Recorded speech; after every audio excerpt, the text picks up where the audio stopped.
Hi friends, நான் உங்கள் Vignesh.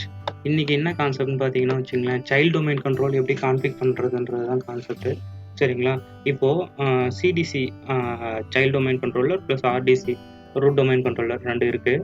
Root domain கண்ட்ரோலரை வந்து என்ன ஐபி கொடுத்துருக்கோம், சைல்டு டொமைன் கண்ட்ரோலரில் என்ன ஐபி கொடுத்துருக்கோம், அதாவது சிடிசியில் என்ன ஐபி கொடுத்துருக்கோம் பாருங்கள். இந்த இமேஜில் தெரியும் உங்களுக்கு.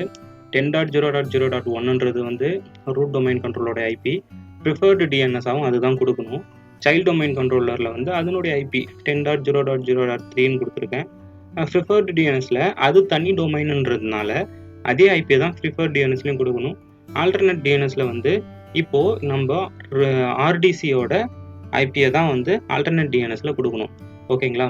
அது கொடுத்துட்டு கான்ஃபிகரேஷன் நெக்ஸ்ட்டு வந்து ஸ்டெப் பை ஸ்டெப்பாக இருக்கும். அப்படியே பார்த்து கண்டினியூவாக ட்ரை பண்ணி பாருங்கள். அவுட்புட் வந்ததுன்னா அப்படியே கமெண்ட் பண்ணுங்கள்.